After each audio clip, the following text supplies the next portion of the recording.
Hi guys, ನೀವು jar ಆ್ಯಪಲ್ಲಿ KYC ವೆರಿಫಿಕೇಷನನ್ನು ಮಾಡಿಲ್ಲ ಅಂದರೆ ಮಾಡ್ಕೊಳ್ಳಿ. ಇದರಿಂದ ನಿಮ್ಮ ಅಮೌಂಟಿಗೆ ಜಾಸ್ತಿ ಸೆಕ್ಯೂರಿಟಿ ಸಿಗುತ್ತೆ. ಅದರಿಂದ ನೀವು ಕೆ ವೈ ಸಿ ವೆರಿಫಿಕೇಷನ್ನ ಮಾಡಬೇಕು ಅಂತಂದರೆ ನಿಮ್ಮ ಹತ್ರ ಪಾನ್ ಕಾರ್ಡ್ ಇರಬೇಕಾಗುತ್ತೆ. ನೀವು ಪಾನ್ ಕಾರ್ಡ್ ಮತ್ತು ಫೋಟೋವನ್ನು ಅಪ್ಲೋಡ್ ಮಾಡೋದ್ರ ಮೂಲಕ ನೀವು ವೆರಿಫಿಕೇಷನ್ನ ಮಾಡ್ಬೋದು. ಹಾಗೆ ಪಾನ್ ಕಾರ್ಡ್ ನಂಬರನ್ನು ಎಂಟರ್ ಮಾಡೋದ್ರ ಮೂಲಕ ನೀವು ವೆರಿಫಿಕೇಷನ್ನ ಮಾಡ್ಬೋದು. ಯಾವ ರೀತಿಯಾಗಿ ಮಾಡುವುದು ಅಂತ ಈ ವಿಡಿಯೋದಲ್ಲಿ ತಿಳಿಸ್ಕೊಡ್ತಾ ಇದ್ದೀನಿ. ನೀವು ನೋಡ್ತಾ ಇರೋದು ಭದ್ರನಾಯಕ್ ಯೂಟ್ಯೂಬ್ ಚಾನಲ್. ಫಸ್ಟ್ ಟೈಮ್ ನೋಡ್ತಾ ಇದ್ದರೆ ಸಬ್ಸ್ಕ್ರೈಬ್ ಮಾಡ್ಕೊಳ್ಳಿ. ನಿಮ್ಮ ಫ್ರೆಂಡ್ಸ್ಗೆ, ಫ್ಯಾಮಿಲಿ ಮೆಂಬರ್ಸ್ಗೆ ಆದಷ್ಟು ಎಲ್ಲರೂ ಕೂಡ ಈ ವಿಡಿಯೋನ ಶೇರ್ ಮಾಡಿ. ನೀವು ಜಾರ್ ಆ್ಯಪಲ್ಲಿ KYC ವೆರಿಫಿಕೇಷನನ್ನು ಮಾಡಿಲ್ಲ ಅಂತಂದರೆ ನಿಮಗೆ ಮಿಡ್ಲಲ್ಲಿ ಕಂಪ್ಲೀಟ್ ಯುವರ್ KYC ಅಂತ ಬರುತ್ತೆ. ಅದ್ರ ಮೇಗಡೆ ಕ್ಲಿಕ್ ಮಾಡಿ.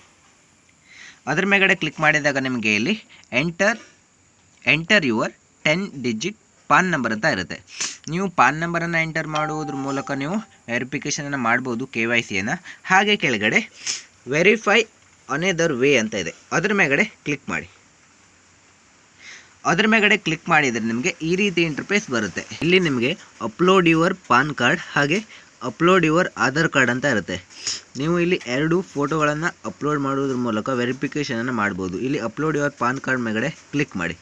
ಅದ್ರ ಮೇಗಡೆ ಕ್ಲಿಕ್ ಮಾಡಿದಾಗ ಕ್ಲಿಕ್ ಅ ಫೋಟೋ ಅಂತ ಬರುತ್ತೆ. ಹಾಗೆ ಅಪ್ಲೋಡ್ ಫ್ರಮ್ ಗ್ಯಾಲರಿ ಅಂತ ಬರುತ್ತೆ. ನೀವು ಕ್ಲಿಕ್ ಮಾಡೋದ್ರ ಮೂಲಕ ಡೈರೆಕ್ಟಾಗಿ ಫೋಟೋವನ್ನು ಕ್ಲಿಕ್ ಮಾಡೋದ್ರ ಮೂಲಕನೂ ಫೋಟೋವನ್ನು ಅಪ್ಲೋಡನ್ನು ಮಾಡ್ಬೋದು. ಹಾಗೆ ಅಪ್ಲೋಡ್ ಫ್ರಮ್ ಗ್ಯಾಲರಿ, ನಿಮ್ಮ ಹತ್ರ ಗ್ಯಾಲರಿಯಲ್ಲಿ ಫೋಟೋ ಇದ್ದರೆ ಆ ಒಂದು ಫೋಟೋವನ್ನು ಕೂಡ ಚೂಸನ್ನು ಮಾಡ್ಕೊಳ್ಬೋದು.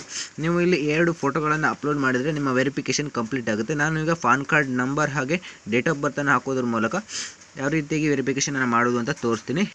ಇಲ್ಲಿ ಎಂಟರ್ ಯುವರ್ 10 ಡಿಜಿಟ್ ಪಾನ್ ಅಂತ ಇದೆ, ಅದ್ರ ಕೆಳಗಡೆ ನಂಬರನ್ನು ಎಂಟರ್ ಮಾಡಬೇಕಾಗುತ್ತೆ. ನಾನು ಇಲ್ಲಿ 10 ಪಾನ್ ನಂಬರನ್ನು ಎಂಟರನ್ನು ಮಾಡ್ತೀನಿ.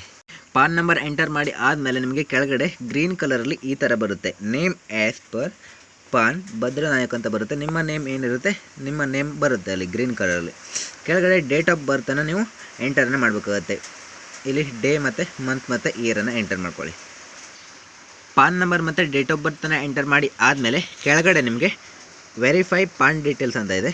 ವೆರಿಫೈ ಪಾನ್ ಡೀಟೇಲ್ಸ್ ಮೇಗಡೆ ಕ್ಲಿಕ್ ಮಾಡಿ. ಅದ್ರ ಮೇಗಡೆ ಕ್ಲಿಕ್ ಮಾಡಿದಾಗ ಸ್ವಲ್ಪ ಲೋಡ್ ಆಗುತ್ತೆ, ಪ್ಲೀಸ್ ವೇಟ್ ಅಂತ ಬರುತ್ತೆ. ನಂತರ ನಿಮಗೆ ಈ ರೀತಿ ಇಂಟರ್ಫೇಸ್ ಬರುತ್ತೆ, ಐಡೆಂಟಿಟಿ ವೆರಿಫಿಕೇಷನ್ ಸಕ್ಸಸ್ಫುಲಿ ಅಂತ ಬರುತ್ತೆ. ಫ್ರೆಂಡ್ಸ್, ಇದಿಷ್ಟನ್ನು ಮಾಡಿದರೆ ನಿಮ್ಮ ಜಾರ್ ಆ್ಯಪ್ನ KYC ವೆರಿಫಿಕೇಷನ್ ಕಂಪ್ಲೀಟ್ ಆಗುತ್ತೆ. ಫ್ರೆಂಡ್ಸ್, ಈಗ ನಿಮಗೆ ಗೊತ್ತಾಯ್ತಲ್ವ ಯಾವ ರೀತಿಯಾಗಿ ಜಾರ್ ಆ್ಯಪಲ್ಲಿ KYC ವೆರಿಫಿಕೇಷನನ್ನು ಮಾಡೋದು ಅಂತ. ನಿಮಗೆ ಈ ವಿಡಿಯೋದಲ್ಲಿ ಏನೇ ಡೌಟ್ ಇದ್ದರೂ ಕಾಮೆಂಟನ್ನು ಮಾಡಿ.